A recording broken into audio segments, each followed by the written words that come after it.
लो फर्ज करो कि उनकी कश्मीर पॉलिसी एकदम से यू टर्न लेती है और वो उसको बहुत बड़ा चढ़ा के भी बात करना शुरू कर देते हैं, तो उससे क्या होगा?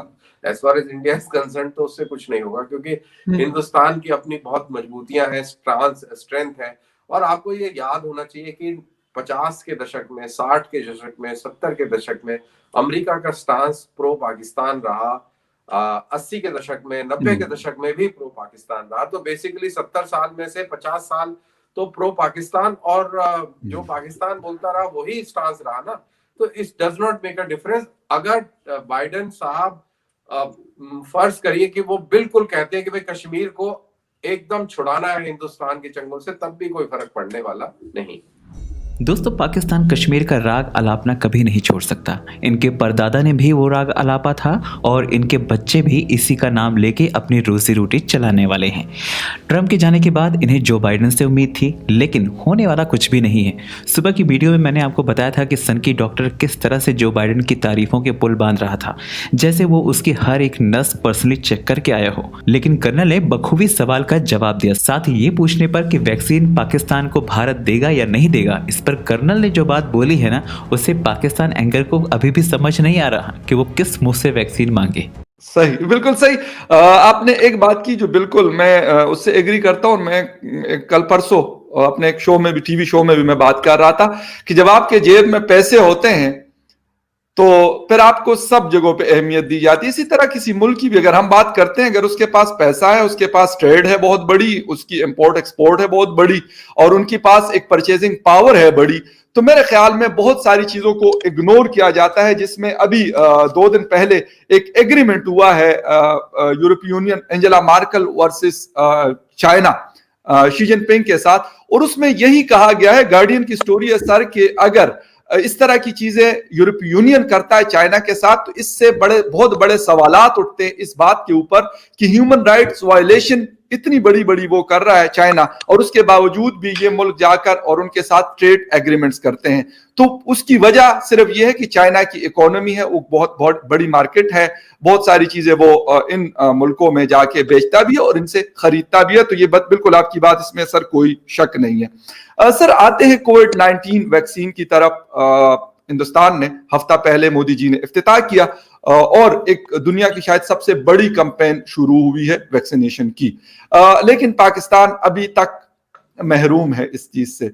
श्रीलंका को कैब चली गई, भूटान को, नेपाल को, अफगानिस्तान को शायद जाने वाली है। श्रीलंका से बात हो रही है कि वो अगर अप्रूवल देते हैं तो हम उनको विद इन नो टाइम जो है हम बायर शिपमेंट हम उनको भिजवा देंगे। तो ये सारी चीजें हो रही हैं, लेकिन पाकिस्तान के हवाले से कल भी मुझसे वो लोग पूछ रहे थे कि क्या है। तो मैंने कहा कि पाकिस्तान को तो लेना चाहिए, अगर नहीं कर रहा तो फिर हम अपना एक नुकसान कर रहे हैं। क्या वहां पे क्या स्टांस आपको नजर आ रहा है पाकिस्तान के हवाले से? अगर मैं पूछूं, अगर पाकिस्तान कहता है, इमरान खान साहब मोदी जी को या जिसको भी कह दे कि यार हमें भी ये वैक्सीन आप दे दें, तो क्या मतलब लोगों की या फॉरेन मिनिस्ट्री है या जो वहां की हुकूमत है, क्या जहन है उनका या क्या सोच है उनकी इस बारे में कि हाँ देंगे, या कहेंगे नहीं यार जाओ अपना काम करो यार, कहीं और से ले लो, चाइना से सारा कुछ लेते हो तो वैक्सीन भी वहां से ले लो?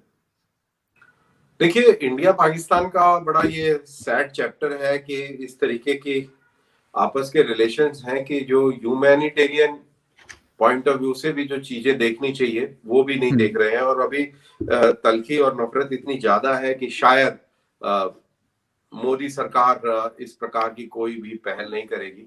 और जाहिर सी बात है कि पाकिस्तान के अंदर भी खुद मुख्तारी है और एक सेल्फ रिस्पेक्ट है उस टाइप की, तो वो भी एक रिक्वेस्ट नहीं करेगी कि आप हमें वैक्सीन दे दें।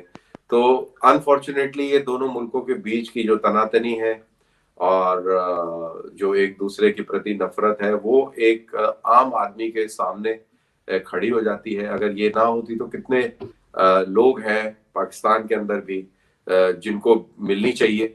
और लेकिन अब जैसा कि मैंने कहा कि दोनों मुल्कों की जिस तरीके की सरकारें हैं और जिस तरीके के रवैये हैं, तो मुझे नहीं लगता कि ये शायद मुमकिन हो पाएगा। ठीक है।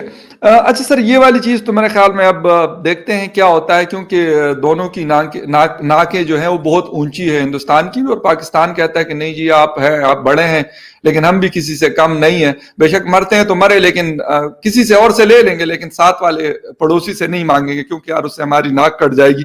ये नाकों की खेल मतलब मुझे ये खेल लगता है सर, इसके अलावा कुछ भी नहीं है। हमारे रशिया के साथ ताल्लुकात नहीं थे, एक जंग हमने लड़ी, उनके मुल्क को तोड़ा अमेरिका को कंधा देकर, और आज वही रशिया की उनकी फौज यहाँ पे आके चिराट हमारे खैबर पुख्तनख्वा में उनके कमांडोज एक्सरसाइजेज में हिस्सा लेते हैं, और पता नहीं क्या कुछ बीच में हो रहा है। लेकिन आज वो सारी चीजें हम मतलब भूल गए, या हमारी जो पॉलिसी है वो शिफ्ट हो गई है इस तरफ। लेकिन देखते हैं कि क्या इस हवाले से सर क्या होता है। सर आते हैं कल्चरल सिमिलैरिटीज के हवाले से। पिछले हफ्ते, बल्कि उससे भी 10 दिन पहले, जब आपके साथ शो से पहले बात हो रही थी, तो आपने वहां शादी ब्याह के अंदर बात की कि बड़ी फायरिंग होती है, अब शायद कम हो गई है। तो मुझे बड़ी हैरानगी सर इस वजह से, मैं ये नहीं है, हिंदुस्तान पाकिस्तान की बहुत सारी सिमिलरिटीज हैं, लेकिन जो मैंने सुना था कि वहां पे कहते हैं कि यार वो असले शसले के ज्यादा वो शौक नहीं है वहां पे लोगों के, और ना रखते हैं कोई इतना ज्यादा। अब तो कहते हैं कि शायद ना होने के बराबर है। तो इस बारे में थोड़ा सा फिर बता दें, फिर मैं आपको अपने इलाकों के बारे में इस चीज के हवाले से बताऊंगा। हाँ, वो जब हम बात कर रहे थे तो आपने बोला कि शादी में बहुत हवाई फायरिंग करते हैं खैबर पख्तूनख्वा में पठान लोग। तो मैंने बताया कि हम लोग भी, हमारे यहाँ, मैं आगरा के इलाके का एक राजपूत हूँ, और हमारे इस पूरे इलाके में आज से 15-20 साल पहले तक खूब फायरिंग करी जाती थी हवा के अंदर। आजकल उसको बहुत अच्छा नहीं माना जाता है, और हम लोगों के यहाँ भी बहुत उस तरीके का जश्न मनाया जाता था। और मुझे याद है कि आज से काफी साल पहले एक रिश्तेदारी में शादी हुई थी, और उस शादी में जो शामियाना जो लगा हुआ था उसमें छन्नी छन्नी हो गया था, क्योंकि लोगों ने इतनी हवा में फायरिंग करी और इतना उन्होंने उल्लास मनाया। लेकिन अब ये कानूनी जुर्म है, और अब आप ये सब काम नहीं कर सकते हैं। और इन एनी केस हमारे पास उस तरीके के असले नहीं है जिस तरीके के आपके स्टेट में है, फ्रंटियर में है। वहाँ के कानून अलग किस्म के हैं, और यहाँ पे बड़े सख्त कानून हो चुके हैं। अब ये चीज बिल्कुल नहीं है। उसका कारण ये है कि बड़े सारे केसेस आए कि इस तरीके की फायरिंग करने से लोग हलाक भी हो गए, गलती से चोट भी लग गई।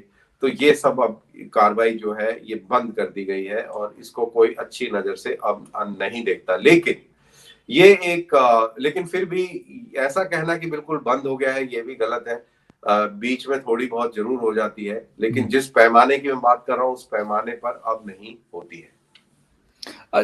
सर हमारे यहाँ में, जी सर प्लीज प्लीज। इसमें फकर भाई, इसमें यह भी है कि इलाके इलाके पर डिपेंड करता है। जिस इलाके से मैं आता हूँ, दैट इज आगरा, आपका ग्वालियर, राजस्थान के अंदर धौलपुर, भरतपुर और मथुरा, और उत्तर प्रदेश में अलीगढ़, आपका एटा, मैनपुरी, ये जो इलाके हैं, ये यहाँ पे इस चीज का ज्यादा प्रचलन था। और यहाँ पर अगर असले की बात करें तो असला भी बहुत ज्यादा है, आज भी बहुत ज्यादा है। तो इसलिए ये एक कल्चरल रीजन से भी था। यहाँ पर रिवायतन लोगों ने हथियार रखे हैं शुरू से, तो वो भी था। लेकिन अब वो कम होने लग गया है। लोगों का रुझान जो है इन चीजों से अब हट रहा है। इस चीज को फैशनेबल अब यंगर जनरेशन नहीं मानती है।